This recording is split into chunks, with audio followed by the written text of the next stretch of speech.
Fala galera, estamos começando mais um AtletaCast, o podcast que conecta você ao mundo dos esportes. Eu sou o Júlio César, um entusiasta ao esporte, estou aqui com o meu parceiro Dimas, profissional da área de educação física, preparador de corrida e personal trainer. E aí Dimas, tudo bom contigo? Como tá, meu amigo? Tudo bem. Tudo bem. E aí galera, mais um episódio hein, com toda a qualidade que vocês merecem aí dos estúdios DigiCast, né? E sempre trazendo alguém aí para aquele papo que também vocês merecem de muita qualidade aí. Hoje com um grande amigo meu aí que também conheci na faculdade, né? Um mestre, sem querer puxar saco aqui, eu acho que o melhor professor que eu tive na faculdade. E vão vir outros aqui, mas ó, me perdoem aí, professores. Fiquem aí ligados, pessoal, porque esse papo vai ser muito, muito, muito bacana mesmo. E pessoal, não deixa de seguir a gente, tá? Estamos em todas as redes sociais. Estamos no Instagram, no TikTok, no Kawaii e o mais importante, lá no YouTube, né? Então ativa o sininho lá para não perder nenhuma notificação. Todo domingo às 20 horas tá subindo vídeo novo e durante a semana tem os cortes lá. Bora para essa daí então, Juliano? Bora. Roda a vinheta lá para nós então.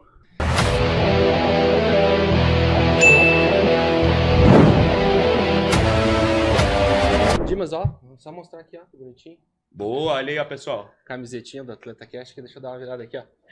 Vai dar pra ver aí? Boa, bonita aí, ó, pessoal. Pra gente correr no parque aí, né? Por esses dias Exatamente. aí. Então, eu vou ler aqui, apresentar o nosso convidado hoje, o doutor, né? Mauro Ressetti Paz, doutor em Fisiologia, treinador de atleta, diretor técnico da Liga de Ciclismo Campos Gerais. É também pesquisador na área de arbitragem e performance esportiva, com foco em avaliação física, gastos energéticos e treinador desportivo de árbitros e ciclista. O Mauro também é gestor público e atua com aplicação prática da ciência no esporte. Muito bem-vindo, Mauro. Valeu. Mauro, Prazer. mestre, muito obrigado por participar aí. Desculpa, né, pela urgência que a gente teve nessa semana, né, Júlio, por convidar o professor aí para... na verdade, assim que a gente começou o projeto com o Júlio, o professor era um dos que já estava, né? Lembra? Na Lá lista. no comecinho eu falei, vamos chamar o professor Mauro. Mais calma, deixa eu... Isso é verdade, isso eu ia comentar. Daí o Aldrich tá aqui também, a gente falou, pô, temos que chamar o Mauro, né? Porque, pô, o Mauro só vai agregar. Mas aí, não, vamos esperar um pouco, vamos pegar um corpo aí. Vamos treinar um pouco. Vamos treinar um pouco para chamar ele, porque senão não dá, né? Pô, professor, muito obrigado aí por participar aí com a gente, né? Veio lá de Ponta Grossa, né, cara? E foi meio nas urgências aí, mas estamos aí na área. Vamos ouvir um pouco do bate-papo aí, que você que vem para agregar. Eu que agradeço pelo convite. É sempre um prazer falar de educação física. O Dimas, como foi meu aluno, então sabe que as aulas, para mim, eram até triste por ser limitadas. Eu adoro falar sobre educação física, sobre atividade física, atletas, então creio e tenho certeza que vai ser um papo bem bacana, hein? Boa. Bom, então vamos começar esse nosso papo entendendo um pouco, né? A gente vai seguindo um escopo aqui, mas para a gente entender mais, conhecer também o Mauro, a sua trajetória, como que foi essa transição de atleta para técnico de ciclismo, começando com a parte de ciclismo ali? Cara, essa foi uma transição, para mim, foi bem natural, digamos assim. Como até ia falar com o Dimas, ele agradeceu ali da urgência, mas a gente tá acostumado na nossa vida as coisas acontecerem assim, num estalo de dedos, parece, né? Depois de um tempo passar, a gente analisando, começa a perceber o quanto a gente estava tomando essa decisão antes já. Então, eu desde quando eu comecei a praticar esportes, como todo cidadão brasileiro, homem, né? No futebol, e passei por outras modalidades, o basquete, uma modalidade que eu me identifiquei muito. E acabei chegando no ciclismo. Então, quando eu cheguei já no ciclismo, eu cheguei com uma bagagem muito crítica sobre modelos, métodos de treinamento. Eu nem sabia o que estava falando, mas eu questionava muito meu treinador de ciclismo, muito sobre os exercícios. E hoje eu sou colega dele de trabalho. Isso que é mais incrível. Eu passei no concurso, estou trabalhando na mesma sala que ele. E veja, e a gente estava até brincando, 25 anos que nós nos conhecemos. Muitas coisas ainda a gente diverge, mas aprendi muito com ele. E essa crítica que eu tinha com os treinadores que me fez ir para a educação física. E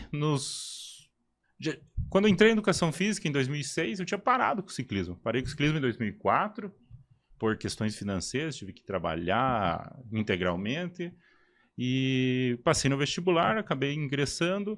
Lá em 2007, 2008, quando começou os estágios, aqueles estágios obrigatórios, Aí comecei a ver o que eu podia fazer. E daí encontrei num treinamento que eu continuava pedalando, não competia, mas eu continuava pedalando como exercício. Encontrei ele dando treino para piazada do mesmo jeito que ele dava comigo lá em 2001, 2002. Eu, puxa, quero te ajudar, preciso dos estádios, o que você acha? Aí ele me deu a oportunidade, assumi. Ele também estava passando por um problema de saúde, teve que fazer uma cirurgia na coluna, acabou abandonando um pouco os treinamentos presenciais e eu assumi como estagiário. E aí foi natural. A partir daquele momento eu já não criticava o trabalho dele, mas eu conversava com ele como um profissional mesmo. E aí num outro diálogo já profundo, mais específico, sem o diálogo de atleta, que eu falava, você está errado, não sei o quê, e falava até palavrão para ele. Começou a entender como comecei era a entender e daí comecei a explicar para ele, ele começou a entender também a minha visão, até ali como profissional. Boa parte das pesquisas que eu fazia com a arbitragem, eu trazia essa ciência pro ciclismo. E ele foi abrindo espaço para mim, e eu assumi em 2012, eu assumi integralmente a Liga, como diretor técnico da Liga, que foi ele o fundador da Liga, é importante também destacar, o professor Sandro Biderman, é um cara importante para o ciclismo em Ponta Grossa. E a partir de 2012 eu assumi. E em 2013, de lá para cá, todos os anos tem Ponta Grossa, tem algum atleta representando e ganhando medalha em campeonato nacional, seja de categorias de base ou categorias adultas. Então, desde 2013 já estamos há 12 anos conquistando medalhas aí a nível nacional. Isso sempre não porque não é o meu trabalho. Eu falo que eu só consegui conduzir um pouquinho melhor aquilo que a comunidade faz. Tem muito atleta de ciclismo em Ponta Grossa, só que muitas vezes eles se dedicam a algo que não vai levar a lugar nenhum. E é isso que eu assumi, né? As minhas críticas ao treinador era isso, era dar uma direção melhor para tudo aquilo que a comunidade vem fazendo. E aí foi isso que você ali, como treinador. Dando suas críticas ao treinador, quando você entrou para essa parte, o que você conseguiu somar mais? Você falou, pô, eu dava crítica, mas isso aqui, ele tinha um pouco de razão, mas dá pra gente aperfeiçoar mais por causa das pesquisas que eu fazia, Sim. Então isso aqui enviesava mais ali para melhorar. Então, a gente começou falando aqui sobre a minha tese de doutorado, que é o estudo ali, a adaptação de um teste ioiô para a arbitragem. Então, isso eu já vinha com 15 anos, porque eu conversava com vários atletas, vários treinadores. Eu buscava, sempre que eu ia numa competição, eu ficava conversando e ouvindo bastante o que o pessoal falava. E para mim, até hoje, os caminhos parecem sempre vão para o mesmo lugar. Você tem que fazer tanto, você tem que fazer não sei o quê, você tem que fazer isso. Eu falava, mas por que todo mundo tem que fazer 100 km? Por que todo mundo tem que fazer 200 km na bike? Por que é esse o parâmetro? Não, mas eu não aguentava fazer aquilo muitas vezes. Eu falava, não, tem que ter outros parâmetros para orientar. E aí eu fui direcionando, fui criando. E aí essa experiência que eu tive na arbitragem de criar um teste, de estudar os fatores que estão envolvidos na utilização e na concretização de um desempenho que você vai quantificar ali no teste, mas como cada um daqueles fatores podem contribuir na performance. E foi isso que eu vim trazendo para ele. Então, ele tinha uma ideia, por exemplo, de uns treinos que ele fazia, ele marcava uma relação. Na bike o pessoal vai entender. Dava tiros na subida de 53,15. Chegava, mas por que essa marcha? Né? Por que isso aí? Hoje tem aí na literatura, o pessoal tem usado bastante na internet, tal do Big Gear. É um treino que eles chamam, criado por um pesquisador estadunidense, né, dos Estados Unidos. E o pessoal não entende o contexto, o conceito do trabalho. O trabalho não é a marcha em si, mas é você conduzir o torque específico para aquela potência, desenvolver outros sistemas, por exemplo, o sistema cardiovascular, com base num torque muscular diferente. Porque um já faz o pareto com o outro. Isso, tipo, então, força o 53,15 funciona para o atleta que pesa 60, menos de 70 quilos e tem 1,70 de altura, tem às vezes 1,80 de altura, o cara pesa 1,69. proporção do tamanho também. Isso, mas é a pressão arterial que faz no local e que envolve, né? Eu costumo dar mais objetividade a isso, né, nesse tipo de questão, é que hoje você tem medidores de potência, na época você não tinha. Então, você fazer um esforço uma cadência de 60, 70 rotações por minuto, mas a 80, 85% do teu limiar, e isso é um treino de Big Gear, independente da marcha. Independente da marcha. Porque o ciclista em desempenho durante a prova, o ciclista de estrada, vamos especificar um pouco melhor. De estrada a gente pode usar como comparação Tour de France. Isso, exatamente. São Mas essas tem modalidades diferentes. A disciplina de estrada compreende o Tour de France, que é uma prova por etapas. Mas a gente o treino vale mais para provas de um dia, assim. O Tour de France é uma coisa, digamos, é uma modalidade à parte ainda da estrada, né? Mas, em geral, o treino de estrada, os atletas de estrada, eles costumam utilizar cadências que ficam entre 85 e 100 rotações por minuto. Isso aí, homem, mulher, tudo é muito padrão. Durante a prova é isso. Então, você desenvolver uma cadência de 60, 70 rotações por minuto, você está com um torque um pouquinho maior do que a velocidade de pedal, certo? Do que a velocidade de pedal que ele usa em prova. Então, esse torque por si gera uma tensão muscular diferente e, obviamente, que ele vai gerar uma pressão, uma diferença na pressão arterial local. E isso exige de um esforço cardiovascular diferente, porque você precisa de uma maior pressão de sangue, de ejeção, para que o sangue flua naquela musculatura. Entendeu? Que nem uma combustão. Bateu ali, tem que exatamente para ele dar aquela... Então, esses são os princípios que envolvem o treino que o pessoal fala do Big Gear. E às vezes a pessoa quer fazer pela marcha em si. Mas não, com medidor de potência, tem atletas, dependendo da inclinação da subida, de evento, de vários outros fatores, você às vezes de 36, 15, que é uma marcha muito menor, faz o treino que eles chamam de Big Gear. Porque aí que tá. Consegue performar melhor. Exatamente. Você não que consegue performar, mas você vai desenvolver o atleta mais especificamente para aquilo que ele quer. Então, tem várias dinâmicas das provas de estrada. Então, provas que têm subidas curtas, subidas longas, montanhas. Então, para que você está desenvolvendo esse atleta? Isso que é as principais diferenças que vão culminar na aplicação do treinamento. E isso que eu trouxe para ele. Eu chegava a explicar para ele, por que os 53,15 naquela subida? Nem eu, que já era atleta, tinha um amigo meu que era muito bom na subida, o Rodrigo Petches, também profissional de educação física, hoje personal, ele subia com qualquer marcha, mas para mim aquela marcha é impossível de subir. Daí eu chegava para ele e falava, não, isso aí tá errado, não é possível. Júlio, agregou pouco a equipe de Ponta Grossa. Porra. Jogando na ciência na mesa, cara, lá, mestre. Então, daí acaba que hoje ainda eu tenho essa condição um pouco melhor de explicar por causa da disciplina, de trabalhar com disciplina de fisiologia, de biomecânica, treinamento, eu consigo trazer esses argumentos. Mas na época, imagina, eu com 15 anos eu via isso. Mas eu não tinha argumento. E você discutia. Você vê o interesse que você já tinha, que era para tomar essa trajetória na tua carreira, nesse direcionamento. Porque você já tinha o interesse em sempre estar discutindo esse determinado, né? Pô, mas por que isso? E não tinha interesse, nem na época, com 15 anos, eu não tinha nem interesse em discutir. Eu queria saber por quê. O motivo.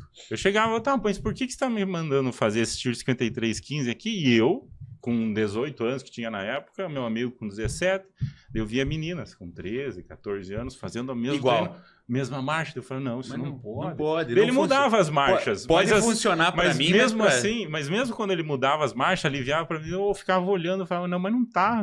Você olha ali, a pessoa ela já não tá fazendo exercício, ela tá tentando terminar a subida.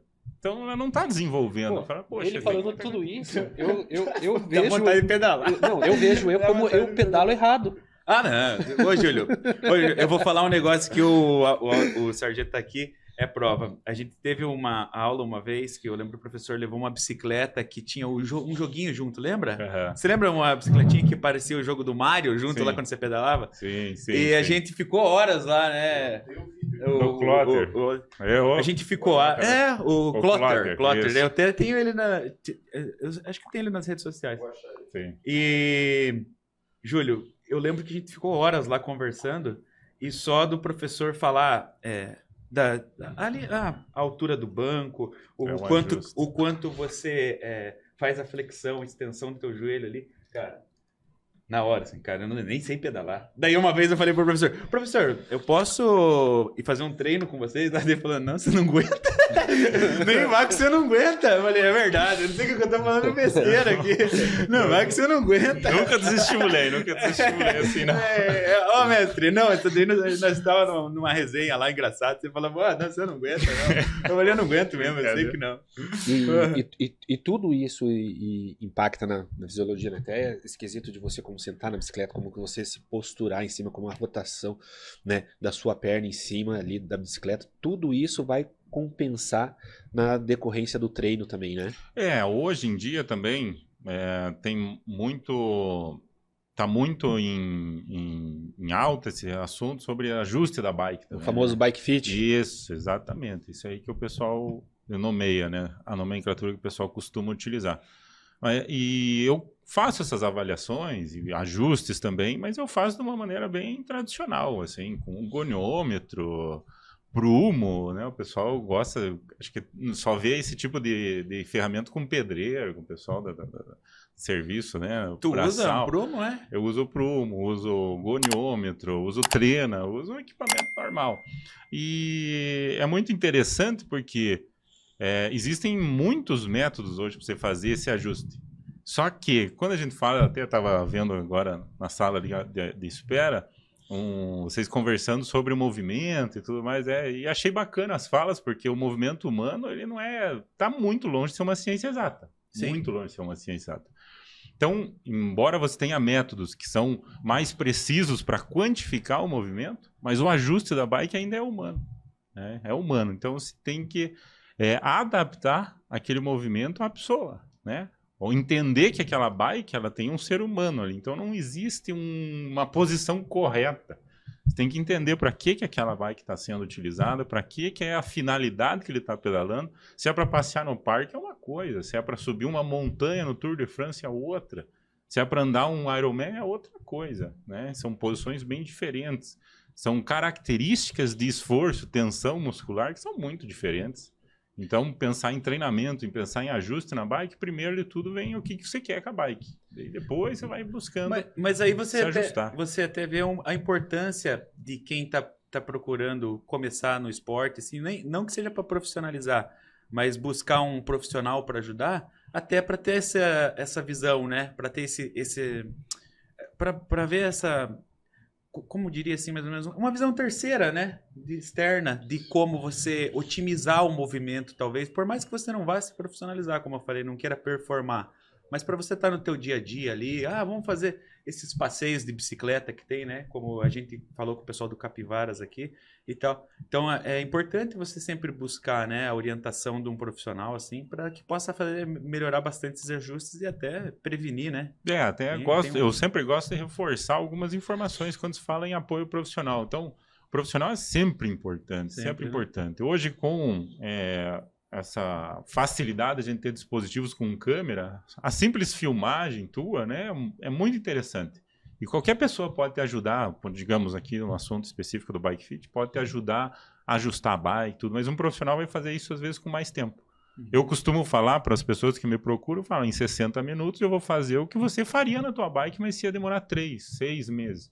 Que é o que eu fazia, uma das dificuldades que eu sentia quando eu era atleta. Então, quando eu me tornei profissional de educação física, um dos principais objetivos meus era fornecer aquilo que eu não tive, mas que eu queria ter. Então, essa é a parte que eu entrava a discussão com o meu treinador, entrava essas questões do Bike Fit. E aí, dos profissionais, eu acho bem interessante falar, porque, como eu falei, tem vários métodos. Os métodos são mais precisos. Então, é muito mais preciso você instalar sensores na pessoa do que vir com um goniômetro, que nem eu faço. É mais preciso. Mas e o profissional que vai apertar o parafuso, que vai regular o selinho, ele é qualificado para analisar o movimento? Entendi. Porque hoje em dia o que acontece é assim, você vende o equipamento, mas a pessoa que está lá fazendo fez um curso final de semana e ele foi direcionado para manipular aquele dispositivo. Ele não tem uma anatomia, 100 horas de anatomia, que é o que a gente faz numa graduação, muito menos ele tem a condição de entender essas questões biomecânicas, de torque, de cinética, de cinemática, né? Que está acontecendo e que vai acontecer de forma dinâmica na bike durante o ciclismo. Então, é muito importante observar essa parte profissional mesmo, né? Não só do equipamento. Fazendo duas perguntas aqui, mas mais de curiosidade também, para entender. Por que quando os atletas de ciclismo eles vão para a prova, eles ficam já no rolo ou na bicicleta pedalando, e quando eles terminam a prova, eles voltam a pedalar também? Essa característica você vê basicamente em provas por etapas, como o Tour de France, né? Então, porque ali, como eu disse, são vários fatores que interferem no desempenho da pessoa, do atleta. No Tour de France, um dos principais fatores é a recuperação. E você pode perceber que esses atletas que aparecem fazendo isso depois da prova são atletas que estão aguardando para subir no pódio. Ou pegar uma premiação, alguma coisa assim. Então, eles não têm muito tempo para fazer o que eles deveriam fazer para descansar e tal. Então, o que pode fazer ali, em vez de ficar sentado, olhando, esperando? Não, então faz uma atividade ali em nível leve, porque essa atividade em nível leve ela vai potencializar a remoção dos lixos que a atividade física proporcionou para você. Então, você acelera a remoção do lactato e de outros dejetos ali que você... É o descanso ativo, no caso, né? Isso. Você acelera esse processo porque... E se ele saísse dali e fosse para o ambiente normal, ele ia iniciar o descanso dele. Onde eles fazem as técnicas de contraste com gelo e coisa nada. Cada atleta tem o seu procedimento. Mas como eles têm que ficar ali para um procedimento de marketing, que é subir no pódio, demonstrar marca e tudo. Então, qual que é uma das formas mais fáceis dele continuar demonstrando marketing? Sentar no rolo, que daí ele continua mostrando a bike. Mostra um rolo, continua mostrando o patrocinador, as camisetas. Então, é uma estratégia também de marketing, mas que visa primordialmente potencializar o desempenho dele no dia seguinte. Ganhou a prova hoje, amanhã eu quero que ele ganhe de novo. O camisa amarela, não ganhou a prova, chegou lá no rabo do pelotão. Mas ele sobe na premiação ali no pódio como camisa amarela para ele continuar com a camisa amanhã. Então, ele também segue fazendo esse procedimento. E tem toda essa estratégia de marketing que as pessoas ficam vendo. É a ciência aplicada ali junto com a marketing, com a ciência do marketing. Ali, Júlia, esse Tour de France é uma competição que é bem complexa. Eu não entendo muito bem ela ali. Ela é bem complexa, né? Tem um dia que sobe um, tem um dia que sobe outro e tal. E, ali é muito elite, né, cara? Ali a fisiologia ali deve decantar, professor.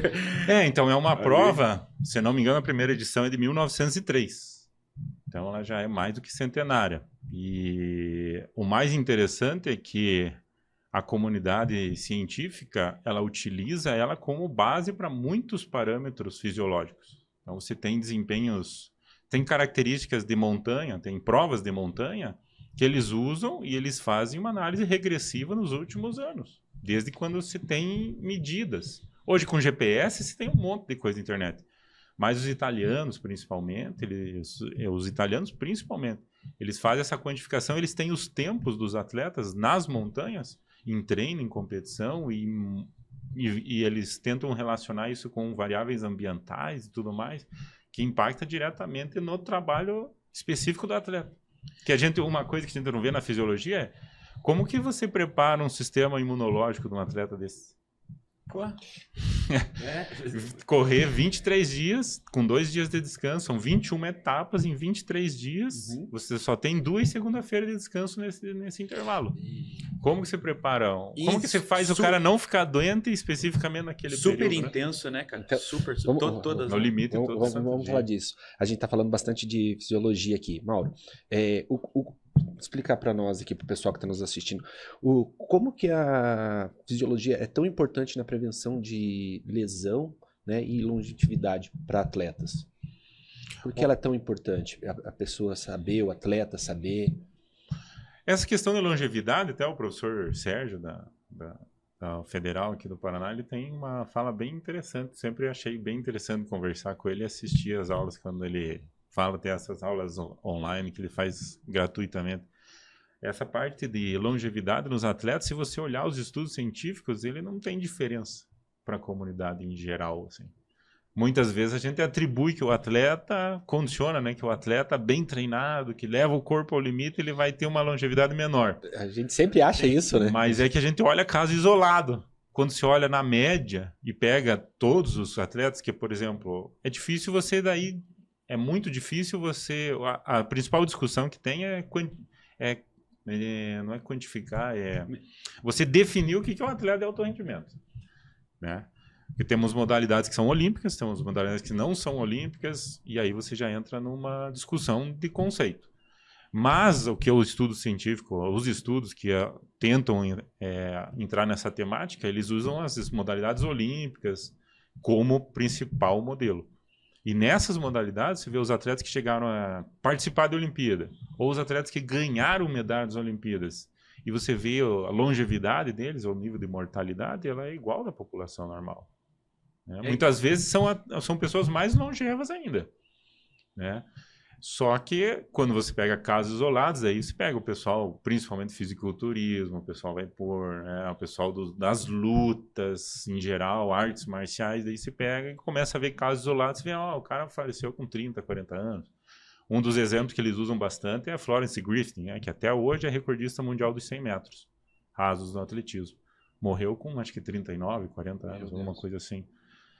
Esse caso específico, não, mas esse caso isolado, né? Vai saber o que ela tinha, que era uma outra época, mas se você pegar desde os atletas da década de 60, 70, participantes de Olimpíada, campeões mundiais, essas coisas. Mas daí aí já também não se enquadra por ser um atleta bem performático e ter várias restrições também, nesse quesito de longevidade. Porque se a gente pega uma pessoa comum, mas ela tem uma rotina, ela tem um entendimento, ela vai ter uma longevidade um pouco a mais, né, dentro do padrão, porque daí você pega um atleta assim, daí ele termina de fazer... Tem um desgaste maior, né? Ele para, né, daí você vai ver, você vai acompanhar depois a rotina dele, ele já engordou, ele já tá com dor, ele já não consegue, já tá com artrite, limitado. tá limitado. Uma redução brusca, parece exatamente. Que, né, daí a gente analisa, fala, mas cara, será que isso é benéfico? Beleza, é benéfico para uma pessoa comum que tem uma rotina, ou um amador, né, que não se compara a um atleta profissional de alta performance, né, que, igual você falou, que são casos isolados, né? A questão da longevidade, como desempenho esportivo, ela tem vários fatores que eu vejo assim que interferem, né? Quando a gente olha a longevidade por si só, como a gente entrou aqui, é uma discussão de conceito, fica bem complexo. Mas eu costumo olhar por uma outra visão, né? Eu vejo atletas que, se não fossem atletas, às vezes não estariam nem vivos hoje. Porque é o estilo de vida da pessoa. Exatamente. Você vê a pessoa é ansiosa, a pessoa... Ele quer ser o melhor em tudo, ou ele quer as coisas para amanhã. E o esporte, às vezes, vai colocando metas para ele, que ele vai acabando entrando numa rotina que, se não fosse o esporte, ele já teria se suicidado, às vezes. Que corrige, às vezes, essas... E um exemplo que eu uso bastante é sobre o levantamento de peso olímpico. Porque você pega, assim, vá lá na categoria que é livre, peso livre. Hoje tem, esqueci a nacionalidade dele, acho que ele é polaco, não sei, turco, é o Lasha Talakadze, que é o recordista mundial agora. Ele ergueu 225 quilos no snatch e 267 quilos no clean jerk. O cara tem 160 quilos, 160, 140 quilos, alguma coisa assim. E se você olhar esse cara, e eu lembro que eu falava nas aulas ainda, se esse cara chegar e entrar pela porta de uma academia hoje aqui no Brasil, o que esses caras vão fazer? Vamos na esteira, vamos fazer um aeróbico, você precisa emagrecer, velho, está mal, né? Ninguém presta atenção nessa pessoa, que ele tem um biótipo, que ele come 800 gramas, como a grande maioria de um homem, né, idade média, come, mas o cara ganha 5, 6 quilos por semana, às vezes, 3 quilos. Como que por que esse cara ganha peso? É genético, é o biótipo do cara. Então, será que se você conduzir ele para um levantamento de peso olímpico, esse cara não vai ser o recordista mundial? Aqui não, aqui a gente leva o cara pra esteira, tem que fazer aeróbico, daí o cara entra nisso aí, daí, o cara lesiona joelho, lesiona quadril, porque a gente tá querendo fazer o cara emagrecer. Mas o cara tem uma potencialidade que, se você direcionar ele para um determinado tipo de atividade física, esse cara pode ser o cara no mundo. O biótipo dele não é o que você gosta. É porque a gente tem aquela impressão, né, do corpo perfeito, é o cara que está em alta performance. Daí é isso ali que eu falo, que o esporte, a gente tem, quando a gente entra na graduação de educação física, a gente fala, o esporte ele é a saúde. E é principalmente saúde, mas quando você pensa no esporte como uma ferramenta de evolução social. E esse é o tipo de ferramenta que eu vejo e a fisiologia mostra. Porque o que a pessoa proporciona? O que ela tem de bom? Né?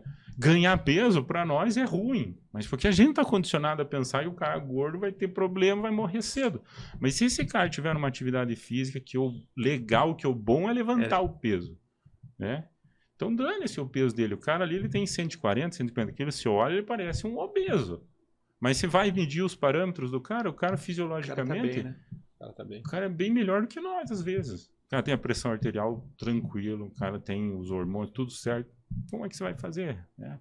Então, esse é o tipo de coisa. E, às vezes, a gente peca nesse assunto. A gente fica olhando sobre longevidade, sobre esporte, qualidade de vida, mas o que é qualidade de vida? É conceito, né, cara? A gente cai muito nessa visão da internet, né? Que nem o Júlio falou. Você ter ali um biotipo pré-determinado, né? Tem que ser dessa maneira, tem que ser, mas não, né, cara? Depende de cada tipo de pessoa, né? Como o professor disse. Até dando continuidade ali sobre esse perfil, aqui no Brasil, a gente tem, acho que é o Fernando Reis. Também era um levantador, um atleta de levantamento de peso olímpico. Foi medalhista pan-americano, tudo.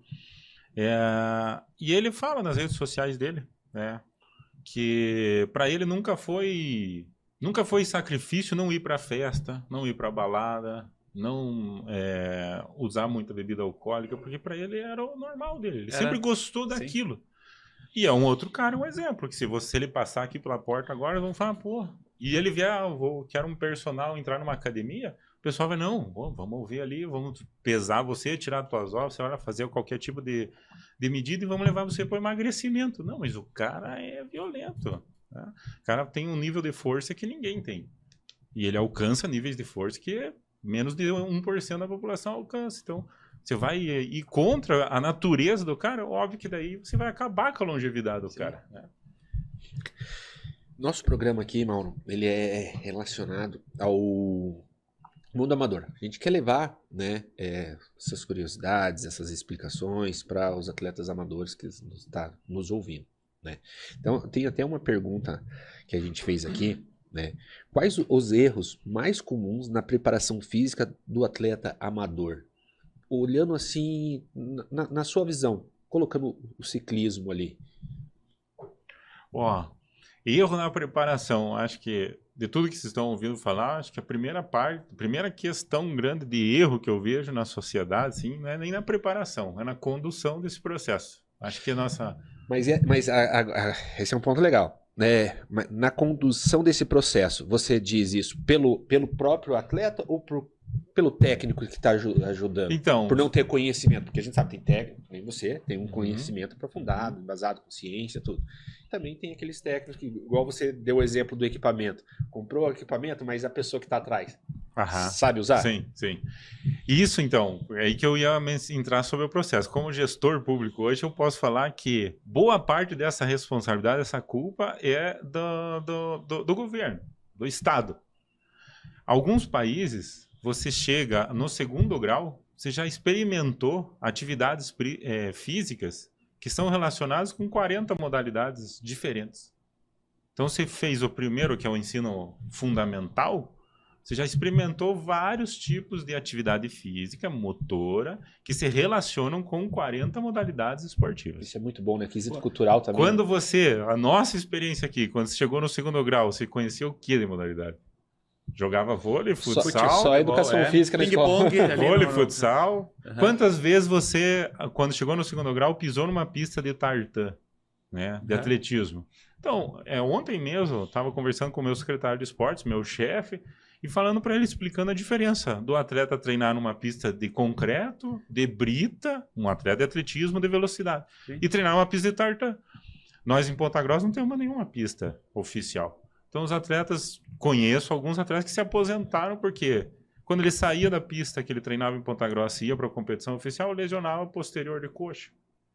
Porque a diferença de você treinar numa pista de tartan para uma pista que não é de tartan, como de concreto, cimento, seja o que for, é isso. É a ação dos posteriores da coxa para fazer a tração realmente na hora da tua partida, da tua aceleração nos primeiros 10 metros. Então, veja, voltando à tua questão. Então, o que eu vejo hoje? É muito difícil chegar numa universidade e conversar com o profissional sobre essas questões que estou falando, de você direcionar ele para melhor tipo de atividade física que o corpo dele se adaptaria. Né? No caso dos obesos, do cara pesado, né? É difícil porque ele não tem essa vivência. Ele vem com uma vivência restrita. Ele conhece um mundo que é aquilo ali, que é esportes. Aqui no Brasil, você vê um bom movimento de atletas velocistas, seja em qualquer modalidade. Velocista não existe aqui no Brasil praticamente. Não existe. Porque está todo mundo para o esporte aeróbico, para emagrecimento. Obviamente que isso é condicionado porque a sociedade está com um problema de obesidade, né? É um problema de saúde pública. Mas isso, para mim, a resolução está lá na base ainda. Na base. Você acabar dando possibilidade para que a criança conheça gestos motores, movimentos que podem potencializar as características dela e, às vezes, direcionar para uma modalidade específica. E aí é uma cadeia de fatores, né? Então, daí você chega na idade média ali do adolescente para o adulto, você já vê, a academia, você vai para a academia, é método voltado para hipertrofia ou emagrecimento. Você não vê. Dificilmente você vê alguma academia, alguma coisa, algum estúdio, qualquer coisa, ou profissionais como eu, que trabalham com uma modalidade específica e está lá, trabalhando voltado, às vezes, ainda para desempenho esportivo. Você não tem ainda a pessoa que faz essa promoção da atividade física em si, pro ciclismo como lazer, transporte, ou até para o amador, para outras modalidades. Então, isso que falta bastante ainda. Então, nós estamos com muito profissional, formando muita gente, mas eu acho que a base ainda todos estão levando para o mesmo caminho. E é isso, né, que eu chamo que o processo está acabar influenciando, impactando negativamente. Então, a cadeia de fatores. Você viu a importância da educação física lá na base, né? De você conseguir introduzir outros tipos de esportes, como o professor falou, não ficar só naquela mesmice ali, né? E respondendo objetivamente a pergunta, então, eu vejo que esse é o processo. Então, quando o atleta vem para mim, por exemplo, procurando para mim a minha assessoria para treinar, ele vem já condicionado. Eu quero fazer isso, que eu sou bom nisso. Cara, você tem noção? Às vezes é isso, que já chegou atletas para mim com 1,90 e poucos de altura, 110 quilos, às vezes mais. Eu quero fazer Ironman. Putz, para mim, cara, para mim você tinha que fazer outra coisa, desculpa, mas às vezes eu não pego, não assumo o cliente. Porque não tem, para mim, a característica dele não tem nada a ver com aquilo. O cara com 110 quilos, correr 42 quilômetros, para mim... E ainda assim, quando você começou a fazer atividade física? 2 anos atrás. O que você fez na tua adolescência? Brinquei, joguei bola. Putz, então, não teve um histórico. Esquece, o cara vai sofrer. Vai fazer. Claro que ele vai fazer. É superação, mas vai ter uma dificuldade um pouco mais. Como o meu objetivo é mais desempenho mesmo, atleta, rendimento, então eu acabo falando, procura um outro profissional que tenho certeza que ele vai ser melhor orientado. Será que os esportes que a gente tem praticado estamos no caminho certo, Júlio?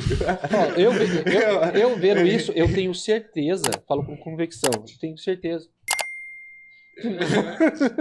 Porra, o Mauro vai ter que dar uma assessoria pra nós aí, Júlio. Não, mas eu também, hoje eu me vejo... Só um adendo aí, professor, tudo isso aí que o senhor está falando, isso aí está relacionado ao que o Dimas falou. Muito marketing, a modinha. É o caminho, né? Que eu fui nós se encontramos ali embaixo, eu fui numa loja aqui embaixo, de tênis, específica de tênis, e eu fui ali, olhei, eu falei, pô, os tênis são caros, né? E a loja cheia. E eu vi os atendentes ali, os vendedores, não sei o que. É lógico que com certeza a marca dos tênis e a loja deve repassar algumas coisas para eles. Assim como uma loja de automóveis deve passar algumas especificações. Mas eu pergunto, que o professor falou, esse cara não é um profissional da educação física, fisiologia, para saber totalmente aquela pisada, como é que vai funcionar. Então, eles estão vendendo tênis pelo marketing. Exatamente. O vendedor, o objetivo é essa.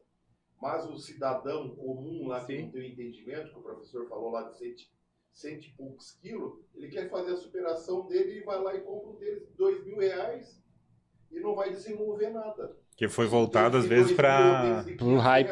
Pro hype, Grandes palavras, subtenente Aldrey, que conosco hoje. Fez questão, ele tá aí, André? Quero saber com o Mauro. Professor Mauro, aprendi muito. E Mauro. Eu aprendi com ele. Boa. Mauro, e você bateu numa questão ali também. Assessoria, qual a importância da assessoria para um atleta? Daí a gente já pode pegar aqui um gancho aqui também e falar da Mitral Consultoria e da equipe Mitrax. Você explicar para nós o que é uma, o que é outra e falar a importância ter uma consultoria para o atleta. Então, a importância da assessoria, acho que primeiramente. Falei consultoria. Mas é que assessoria e consultoria porque é os dois. A ideia é proporcionar os dois, porque aquelas dúvidas que eu mencionei no início lá sobre o treinador. Então, aqueles problemas, aquelas dúvidas que eu tinha, então, elas são sanadas muitas vezes por uma simples consultoria. A pessoa vem com dúvidas, então... Tenho colegas como o Dimas, como o Aldo, que são profissionais de educação física, alguns foram alunos, e às vezes eles precisam de algum tipo de orientação para montar, vem um caso específico de atletas, às vezes com patologias. Então, nesse conceito, dentro desse conceito, eu presto esse tipo de serviço. Então, é tirar uma dúvida específica, essas coisas de torque, para que serve esse tipo de treino, tem um monte de coisa aqui falando. Então, essa importância que eu vejo de prestar esse serviço, essa parte científica, às vezes com algum conhecimento de prática, para profissionais e colegas meus também, né? Então, isso também entrou porque o trabalho que eu faço com a arbitragem de futebol, basicamente é consultoria e a aplicação de testes para arbitragem. Daí é focado na arbitragem. Na arbitragem. Tá. Que daí é a consultoria mitral. Não, isso. A consultoria é para os atletas. Então, vamos lá. Específico. Isso. Assim, a mitral, ela surgiu justamente por esse desejo meu de colocar a ciência na prática. Tá. Certo? Então, eu criei esse conceito de mitral, que até na página lá no nosso site tem uma descrição bem breve sobre o que é, né? Então, a ideia é trazer à luz da comunidade, da sociedade, a ciência voltada ali para a prática de atividade física. Então, todos os conceitos que eu mencionei aqui foram utilizados para criar a mitral. Dentro da mitral, aí eu presto serviço para arbitragem, para o ciclismo. A Mitrax é um time de ciclismo feminino. Ah, legal. Que aí, dentro dessas dúvidas e dentro dessas críticas que eu fazia, não somente ao meu treinador, mas a todos os treinadores que eu conheço, eu fazia boas críticas e muito pesadas ao treinamento para as mulheres. Porque, para mim, ele é muito mais específico. Ele é muito mais... Precisa de um pouco mais de atenção do que o do homem, né? Uma atenção específica, principalmente devido ao ciclo hormonal da mulher ser um pouquinho diferente, ele é específico da mulher. Então aí a gente criou, eu tive bastante sucesso no ciclismo feminino, até hoje tenho 3 meninas ali que saíram desse trabalho e que hoje são atletas de seleção nacional, medalhistas em campeonatos nacionais, e o mais legal disso tudo, dessas 3 meninas, elas são medalhistas em campeonatos nacionais em 2 modalidades, pelo menos, diferentes do ciclismo. Tá? É ciclismo de estrada, ciclismo de pista e ciclismo mountain bike. Pô, que legal. Então elas conseguiram um top 3 nas 3 disciplinas diferentes. O ciclismo hoje tem 5 modalidades olímpicas, que é de estrada, pista, o mountain bike cross country, o BMX racing e o BMX freestyle. O BMX é as 2 únicas que eu ainda não entrei, porque a minha prática é muito longe do mínimo condizente.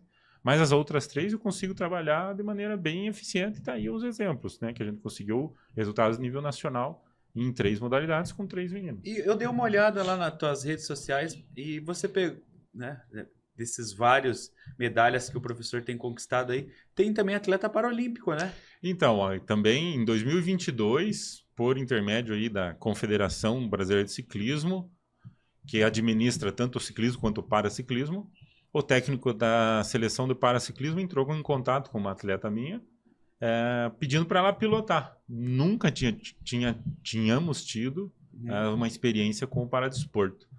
E na época, por incrível que pareça, conhecendo o professor Rafael e o Paulinho, eu sempre me senti com muito receio de trabalhar com o paradesporto, porque como o esporte feminino, o paradesporto, então, tem muito mais detalhe. Sim. E detalhes que a gente não tem experiência. Só que aí surgiu esse convite. E eu vivenciando lá, trabalhando junto com os dois, com o Paulinho e o Rafael, eu falei, puxa, acho que eu vou tentar. E a minha atleta também aceitou.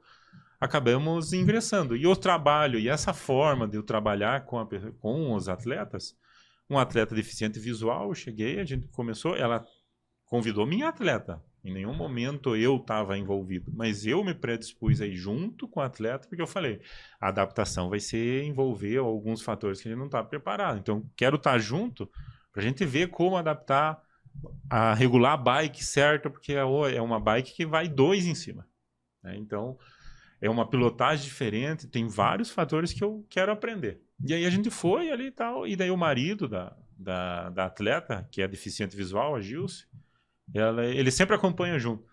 E daí ele foi ali curioso e tal, uma tarde que a gente fez um treinamento, depois a gente foi lá tomar um café na casa dele, tudo, ele falou, puxa, ó, tô aqui no ciclismo com a Gil há tanto tempo, nunca tinha visto alguém responder tudo que ela perguntava, tudo que eu tenho curiosidade, e de uma maneira tão objetiva, assim. Você dá a resposta para nós e não é certo ou errado, você dá a resposta para o que ela quer fazer. Isso eu achei interessante. Tanto é que daí depois disso elas ganharam 2 ou 3 medalhas no Campeonato Pan-Americano que aconteceu ali em Maringá. A Gil federou por nós e hoje é nossa atleta da Liga de Ciclismo. Inclusive, 2 semanas atrás, agora, né? Ela ganhou 4 medalhas. Isso que eu ia falar, que eu vi que teve competição e estava lá o nome do professor lá como. Ela ganhou 4 medalhas, 3 títulos nacionais aí com uma piloto lá de São Paulo, em Indaiatuba.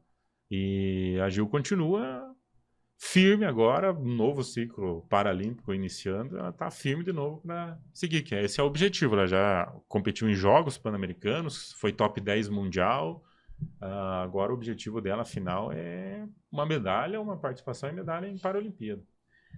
Mestre, eu tenho uma pergunta aqui para fazer para o professor que tem, por esses meses, tem caído muito em alta aí na internet, tá? Que é muito relacionado à fisiologia. E também é relacionado ao que o professor trabalha junto com a arbitragem e tal, que os jogadores eles têm comentado muito sobre o gramado sintético, tá? Vamos tirar ali um pouco do ciclismo, Vamos entrar para a parte de arbitragem. esse tema aí, ele é bem, tá um borburinho, né? Tá em alta na internet. E o professor que entende muito de fisiologia e os clubes que têm se aperfeiçoado muito, né, para trazer o máximo possível de desempenho do atleta ali. O professor até comentou, determinadas pistas de atletismo que não tem lá fazem com que o atleta aposente antes e tal, né? O gramado sintético em si tem esse mesmo... Cairia nesse mesmo papo do tipo de pista de atletismo, assim? O gramado e a grama? Essa é uma excelente questão. Ainda eu desconheço a parte científica sobre isso. Eu li alguma coisinha algum tempo atrás, mas essa discussão acabou tomando bastante ênfase, que agora grandes nomes do futebol assumiram essa briga, né? Que eu vi a última mais recente publicação do Neymar, que fez essa publicação mencionando que nós jogamos em campo de grama, não, né? Só que eu desconheço a quantificação desses dados, né? No atletismo tem quantificação e tanto é que, nenhuma competição oficial da Federação Internacional de Atletismo é feita se não for numa pista de tartan. Então, é de borrachada, uma pista emborrachada. Então, ali existe essa diferença, mas é porque o desempenho é para você fazer o menor tempo possível, então você tem que colocar os atletas na mesma condição. Agora, no futebol é complexo porque você não vai conseguir que todos façam tenham o mesmo procedimento de campo. Isso é difícil, as mesmas medidas de campo, né? Então, imagine então exatamente você ter o mesmo piso e você ter pisos que são compatíveis, né, para você avaliar. Vai ter que ser uma discussão bem complexa e eu não sei dizer o impacto disso. Com certeza a diferença tem. Com certeza, a diferença tem. Vai aumentar a lesão, diminuir? Aí já é outra questão que, precisa de dados. Não conheço os dados para poder afirmar alguma coisa. Mas garanto que tem diferença. E o nível que a gente está hoje de futebol, o pessoal faz aí 60, 70 jogos por ano. Se você conseguisse que todos os jogos fossem no mesmo tipo de campo, beleza. Mas até conseguir isso aí, essa variação que pode ser o problema, entende? Não tem dado ainda científico suficiente, né, professor? Acredito que possa até ter, mas eu não tenho acesso e nunca se interessou também a buscar isso. Quando eu fiz a tese de doutorado, eu fiz porque do piso.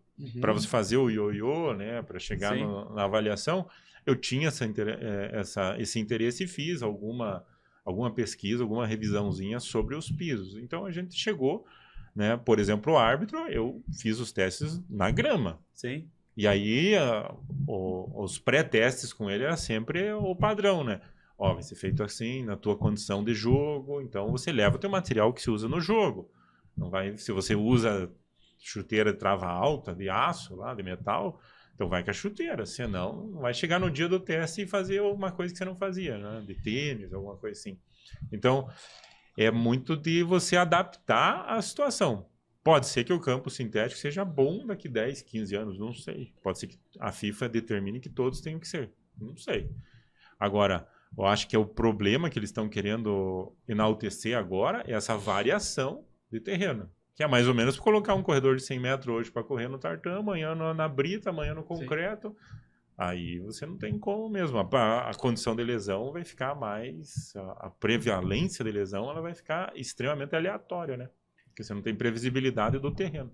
E professor, falando dos testes para arbitragem, né? A gente sabe que o árbitro ali, dentro de campo, ele tem que ter um ótimo condicionamento físico e tem que ter um raciocínio, um pensamento rápido também, né? Para tomar decisão ali. Pô, tem todo o ambiente ali, torcida na cola, os jogadores na cola e tal. Hoje, com a entrada do VAR, teve alguma mudança fisicamente, assim, ou nos testes de aptidão física lá, houve alguma mudança, assim, o árbitro, ele deu mais uma relaxada, assim, deu uma aliviada para ele? Bom, essa é uma ótima pergunta, eu gostei da pergunta, ainda não tinha pensado por esse prisma, assim. Mas vamos lá sobre isso. Até é interessante mencionar que o Bruno Bosquila, o assistente aqui de Curitiba, né?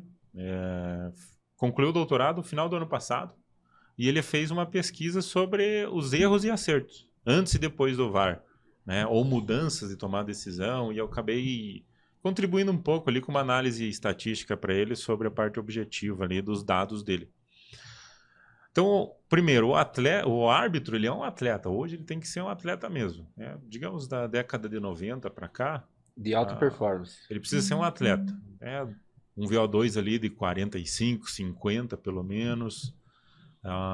E hoje, uma grata surpresa, a gente tem mulheres atuando até em jogos do mais alto nível no masculino. Porque elas... uma boa orientação, bons parâmetros, boas avaliações, conseguem direcionar e a mulher consegue alcançar o desempenho dos homens para arbitrar um jogo. Então a parte física, o árbitro precisa ser um atleta mesmo. E eu costumo reforçar que de todos os fatores que o árbitro está envolvido, a parte física é a única que reduz durante a carreira. Ele tem que então tomar muito cuidado com a parte física, porque experiência só ganha. Né? As regras, quanto mais você lê, mais está ganhando. Mas a parte física, passou 35, 40 anos, começa a cair. Né? Então, isso para os árbitros é mais impactante, ainda mais agora que a FIFA autoriza que o árbitro chegue até os 50 anos ali atuando. Então, não tem mais limite de idade, desde que ele cumpra com os índices dos testes. Então, vejo como a parte física é interessante. Agora, quando se fala de VAR e tudo mais, isso é uma coisa que você tinha...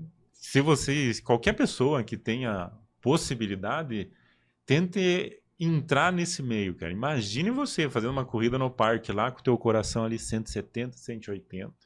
Você ter 4 pessoas, 5 pessoas falando simultaneamente no teu ouvido e você ainda tendo que julgar e tomar uma decisão ali com base numa regra, num livro de regra que você leu. E tem que andar com essa regra aqui, né? Não, daí você pensa. Isso que você tem no teu ouvido, fora os 30, ambiente, 40 mil torcedores xingando. E mais a turma ali que fica em cima. Mais o jogador buzinando em você. Então pensa que, por isso a minha parte de consultoria, a gente tenta orientar a arbitragem para os caras ser conduzidos.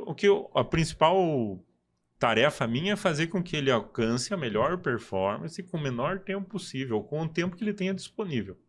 Então, 6 horas no mínimo por semana de atividade física aí para um árbitro, que é o que a gente recomenda que ele tem que fazer no mínimo, porque ele atua em 2, 3 jogos, às vezes, por semana, né?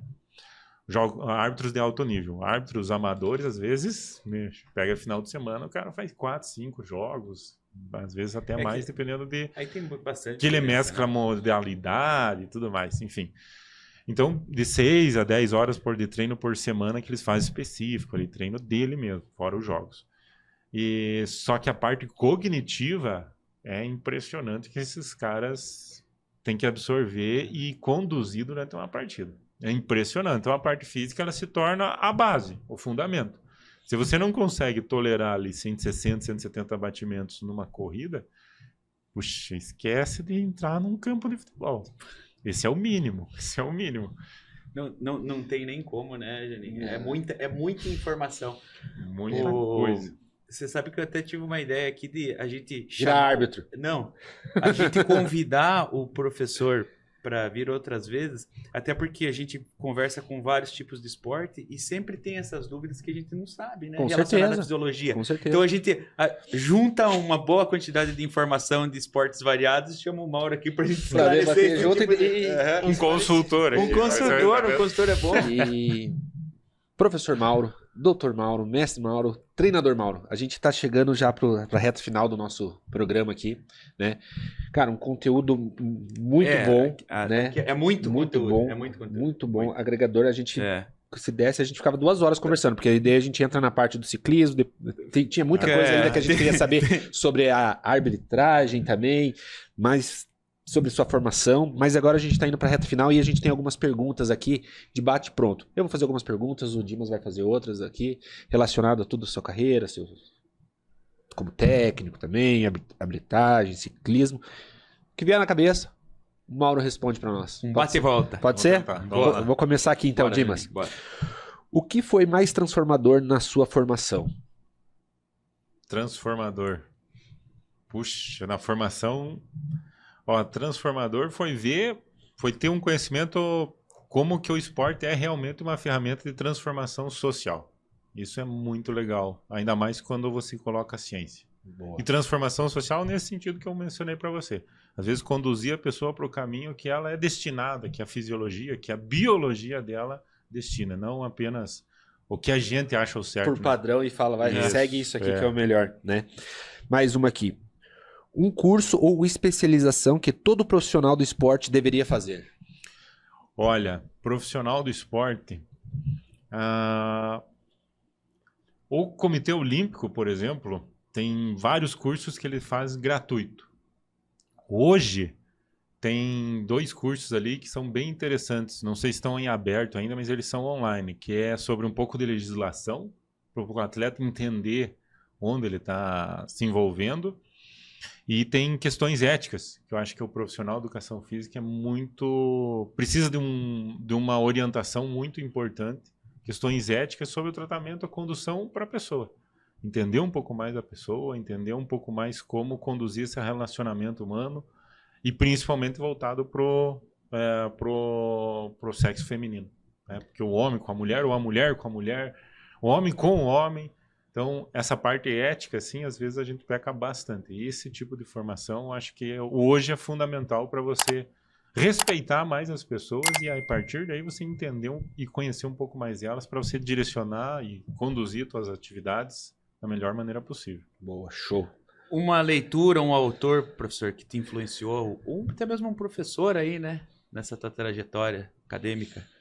Olha, eu não tenho vários, é difícil citar um, né? Por exemplo, o professor Rafael Reis, o professor Paulo lá da Unicesumar que eu trabalhei, o trabalho que eles fazem com o Paradesporto é sensacional, tem outros que eu conheço, vários.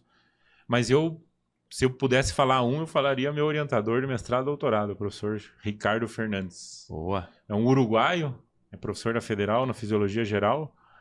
Ele fala um português arranhado, mas é uma pessoa sensacional e que ele tem uma capacidade de transformar o cotidiano em ciência que é incrível. Uma mensagem para quem está começando no esporte. Começando. Pois, olha. O esporte é uma ferramenta de transformação social. Se você tiver interesse e quiser praticar ele realmente, você não tem ideia de onde ele pode te levar.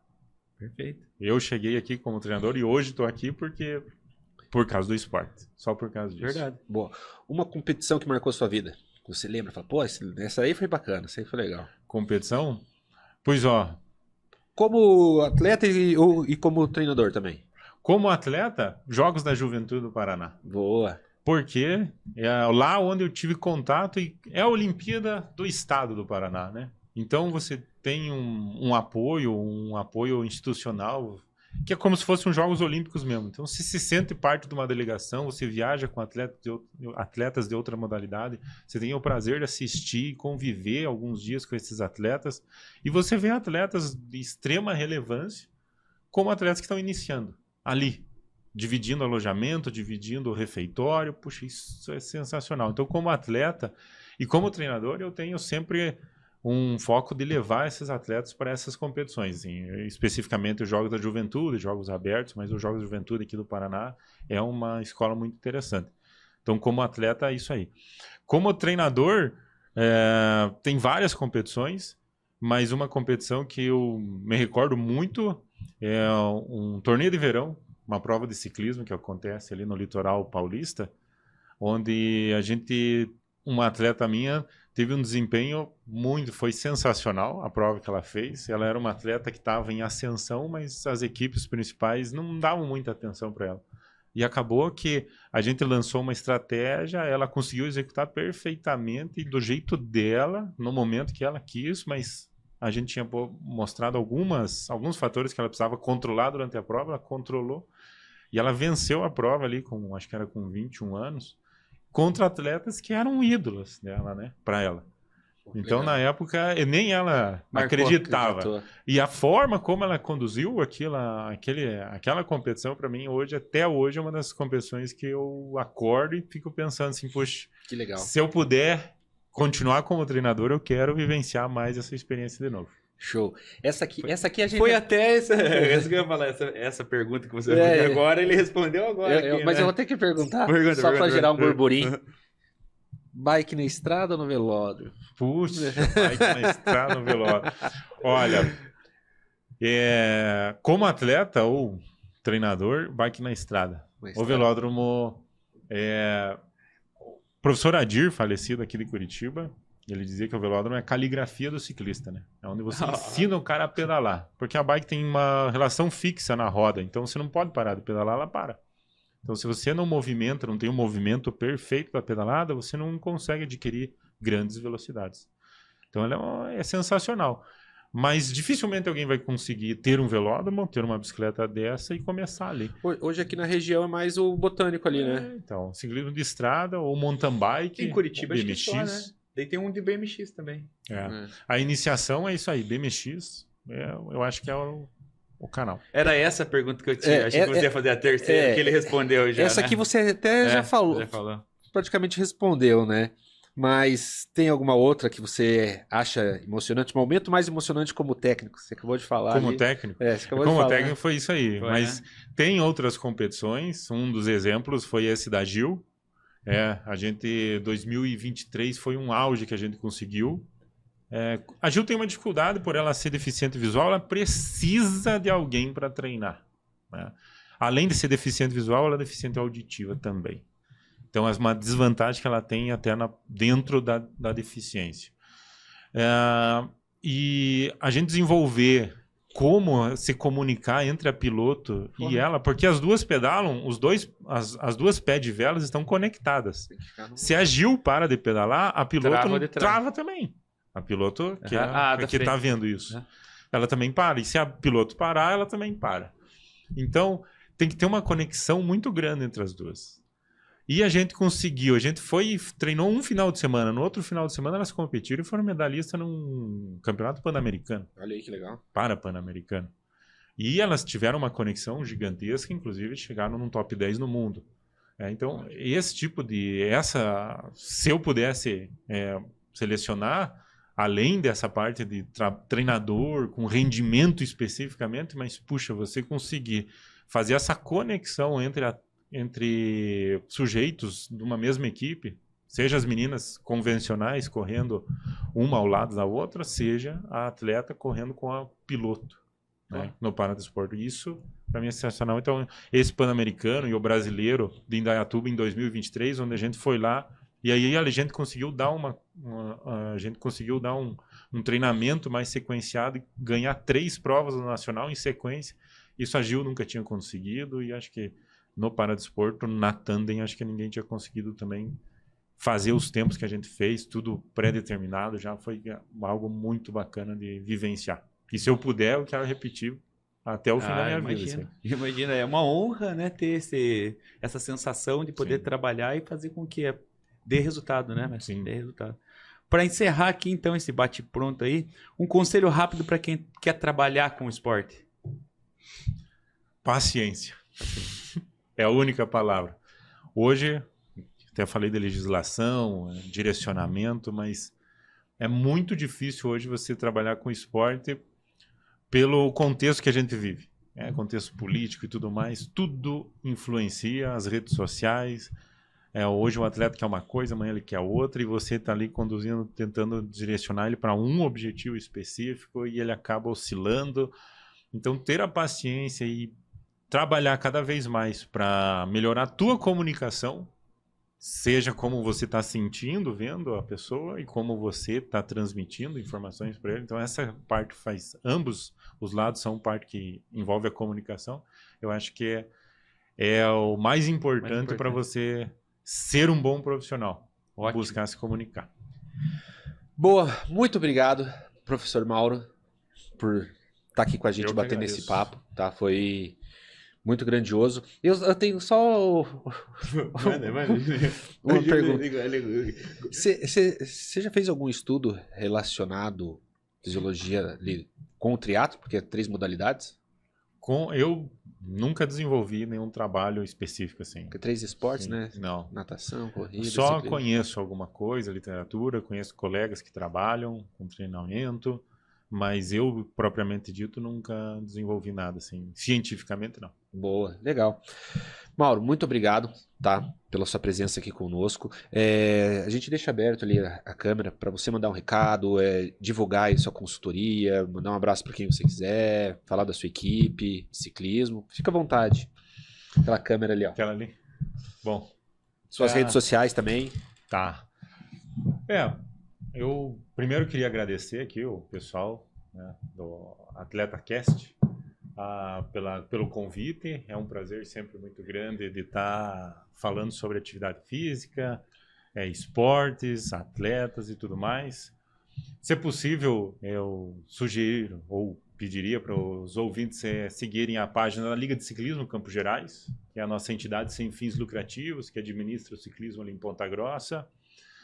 A página do Mitrax Team, Mitrax, que é M-I-T-R-A-X, né? O X já é uma dica, porque é o cromossomo X das mulheres, é uma equipe feminina que tem como base fortalecer e evidenciar cada vez mais o esporte feminino. Então, seguir essas 2 páginas, e dentro dessas páginas aí vocês vão conhecer as atletas que participam, em específico a Gil, as outras ali que são medalhistas, todas medalhistas nacional, e entre outros atletas que têm passado e trabalhado com a gente. Então, é só agradecer, e quem puder, dar o like, seguir, curtir lá as páginas e seguir as atletas, compartilhar ali com elas, ver as experiências. Vão ver, e tenho certeza que agora, além de tudo, não falei, mas das 3 atletas que eu falei, medalhista nacional, as 3 são formadas, então vocês vão ter bastante acesso à ciência ali, curtindo e seguindo elas. Depois a gente pega o arroba delas, a gente deixa na descrição aqui do nosso vídeo também, e vamos trazer todo esse pessoal para bater um papo aqui com a gente. Sim, E num próximo programa falar da Liga de Ciclismo de Campos Gerais também. Isso. Também, você também. Tem mencionou. muita informação Tem muito, aí, né, tem- Júlio? pô, tem que ficar 2 Não, ele é muito, aqui é muito. 3 Eu falei horas pra de você, programa. Aqui tem que ser 3 Muito horas de bom, professor. Gostei demais. Boa, agora contigo, Dimas. Mestre, vou agradecer aqui você também, né? Muito obrigado pela participação. Vai retornar com certeza. Vamos continuar aí nesse bate-papo aí mais pra frente, trazer muito mais informação aí que eu com o Júlio temos muita dúvida para tirar ainda, né, Júlio? Com certeza. Pessoal, então, ó, fica ligado aí, tá? A gente vai deixar todas as redes sociais que o professor comentou aqui, tanto na descrição como vai subir aí do ladinho também. Queria mandar um abraço aí pro pessoal da BudFit Refeições Saudáveis, tá? Com muitas opções lá pensadas para quem busca performance, beleza? Vamos deixar aqui também o arroba deles aqui, ó, budfit.saúde. Você que tá querendo fazer uma dieta aí com acompanhamento do... Comida boa, né, Júlio? Comida boa, do meu parceiro Lipe lá. Parceiro Lipe aí, ó. Pô, entre em contato com eles lá pelo Instagram.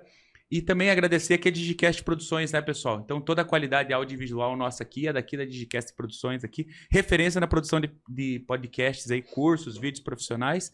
E também a agência, né, que cuida do Marketing 360 aí. Os caras estão há mais de 8 anos aí já e estão em todas as cidades aí do nosso estado e fazendo muito bem, né? Desde a parte orgânica. Desde a a agência parte DigiWin, do nosso amigo Thiago. @Digicast Produções e agência DigiWin. Também vai subir aqui do ladinho aí e também vai estar lá na descrição, tá? E pessoal, não esquece de acompanhar a gente nas redes sociais aí, tá? Estamos em todas as redes sociais, Instagram, Facebook, Kawaii e o mais importante lá no YouTube, todo domingo às 20 horas, né? Tá subindo um vídeo novo e tá subindo os cortes durante a semana. Mestre, queria presentear você aqui, tá? Uma caneca do Atleta Cast com a parceria aqui do Capivaras Bike Run aí, ó. Até combinou, né, com o professor aí, quem curte bicicleta. Valeu. Beleza? Obrigado. E pessoal, mais alguma informação, Juninho? É isso aí. É isso Fechou. aí, galera. Até a próxima aí. Tamo junto. Valeu. Valeu, obrigado.